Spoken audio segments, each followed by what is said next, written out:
from break to break across Australia, Crescent Head to Margaret River, a surf break on the New South Wales coast, to a surf break on the edge of Western Australia.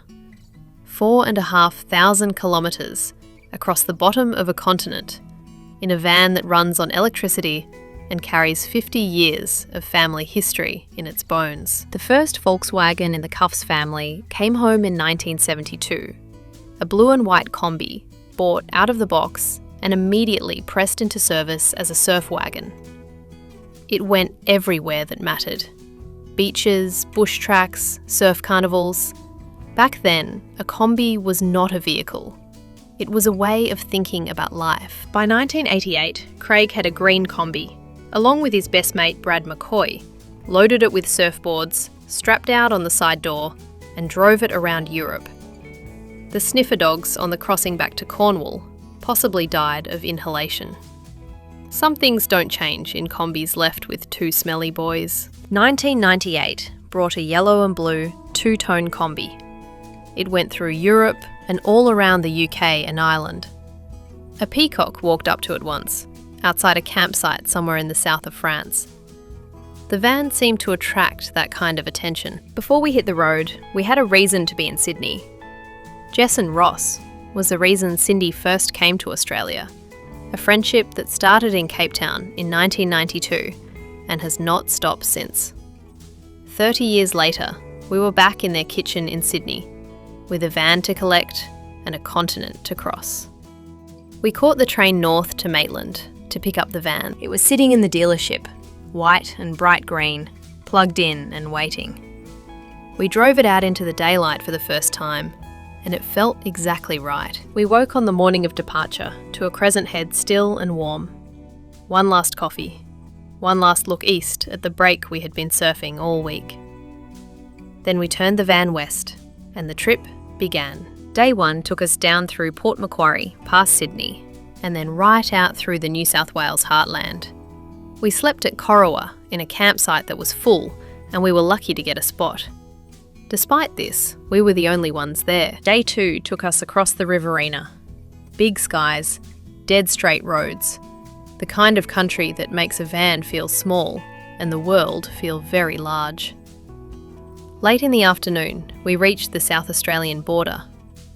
Quarantine rules out here mean no fresh fruit or vegetables across the line.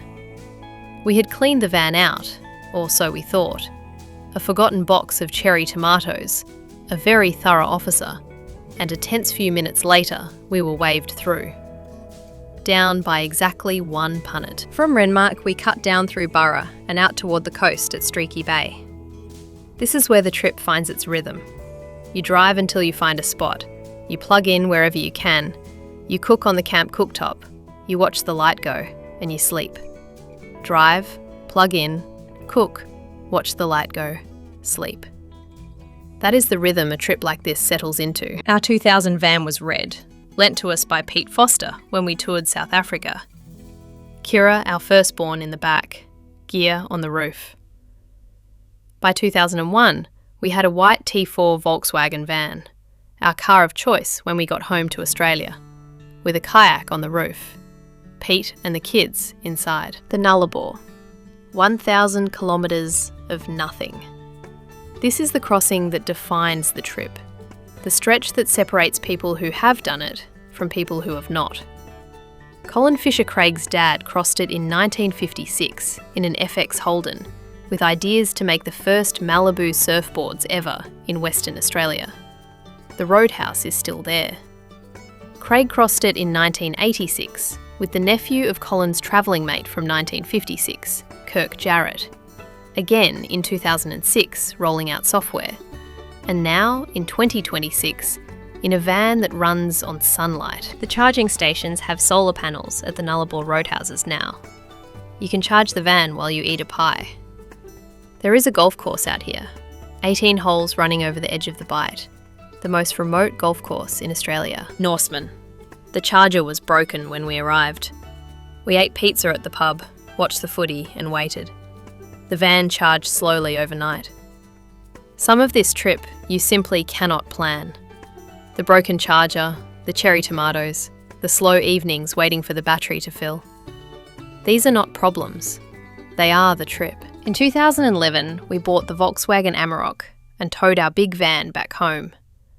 In 2026, you find your own rhythm that doesn't care about schedules. The van finds its own pace, and you find yours. The going gets easier now.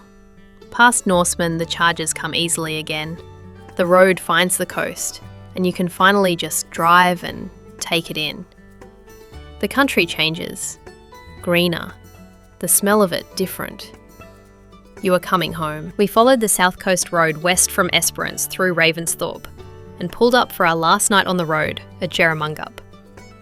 You can feel a trip like this beginning to close. The kilometres are almost done. Tomorrow we would drop into Margaret River and the break would be waiting, the same as it always is. From 2006 to 2026, we had our big blue family Volkswagen van. It's now with the youngest boy, Jake, having camping adventures. 3 generations of fun, from break to break. 4,500 kilometres. 54 years of Volkswagens. One family, one direction, one ocean to another.